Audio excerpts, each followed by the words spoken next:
कुछ दे दो अल्लाह के नाम पे, कुछ दे दो अल्लाह के नाम पे। सब স্যার আমাকে আল্লাহর রাস্তায় কিছু দিয়ে দেন স্যার, আমি আল্লাহর কাছে আপনার জন্য দোয়া করবো স্যার, প্লিজ। সকাল থেকে কিছু খাইনি স্যার। আচ্ছা বেটা, তুই কি আসলে আমার জন্য আল্লাহর কাছে দোয়া চাইবি? এনে বেটা, আল্লাহর কাছে দোয়া চাইবি আমি যেন 5 ওয়াক্ত নামাজ পড়তে পারি। আল্লাহ আপনার সব দোয়া কবুল করুক, আমিন।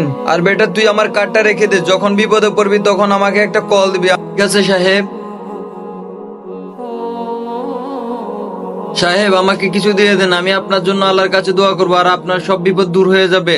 ফলে এই নে, একে রেখে দে তুই। আজকে দেখবো শয়তানকে হারিয়ে কে কে আল্লাহকে ভালোবাসে। যারা আল্লাহকে ভালোবাসে তারা ভিডিওতে একটি লাইক আর চ্যানেলটিকে সাবস্ক্রাইব করে দাও। শয়তানকে ভালোবাসলে লাইক সাবস্ক্রাইব কিছুই করতে হবে না, আর কমেন্টে আল্লাহু আকবার লিখে যাও। আরে আরে সাহেব, আপনি এটা কি করতেছেন? আমি এই বাচ্চাকে দিয়ে কি করবো সাহেব? এত অবুঝ বাচ্চাকে দিয়ে আমি কি করবো সাহেব? আরে বেটা, এটা কোনো বাচ্চা নয়, এটা আমার মেয়ে। আমার মেয়ে পছন্দ না, এজন্য আমি তোর কাছে দিয়ে গেলাম। তুই পেলে দিলেও দে, তুই রাখলেও রাখ। আরে সাহেব, আপনি আপনার বাচ্চা নিয়ে যান, আমি ওকে কি করবো? এই অবুঝ শিশুকে আমি কি করবো সাহেব? আমি নিজে খাইতে পারি না সাহেব, আপনার বাচ্চাটা নিয়ে যান প্লিজ সাহেব, প্লিজ।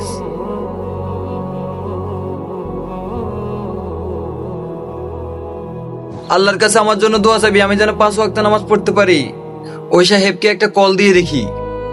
ভাইজান ভাইজান প্লিজ একটু দাঁড়ান, এই নাম্বারটাতে একটু কল দিবেন প্লিজ। আচ্ছা ঠিক আছে।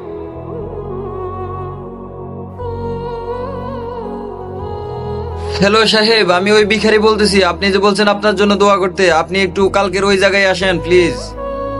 ঠিক আছে বেটা, আমি আসতেছি। আপনাকে অসংখ্য ধন্যবাদ ভাই। এই ভিখারির কাছে একটা ছোট বাচ্চা, আমার তো খুব সন্দেহ লাগতেছে। আচ্ছা আমি ওর পিছে পিছে যাই, দেখি কি করো।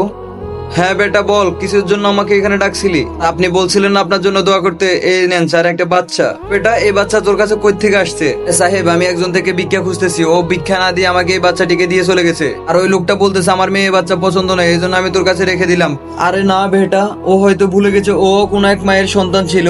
আচ্ছা তাহলে ওই আঙ্কেল আমাকে কেন তার মেয়েকে দিয়ে গেল? আরে বেটা ও হয়তো জানে না মেয়ে মানুষ আল্লাহর রহমত, আর ও যদি এই ব্যাপারটা জানতো তাহলে ও নিজে এই কাজটা কখনো করতো না। তো বন্ধুরা, এমন কাজ কখনো করবেন না যে কাজের জন্য আল্লাহর নিজেই কষ্ট পেতে হয়। ভিডিও ভালো লাগলে বন্ধুরা অবশ্যই চ্যানেলটি সাবস্ক্রাইব করে পাশে থাকবেন।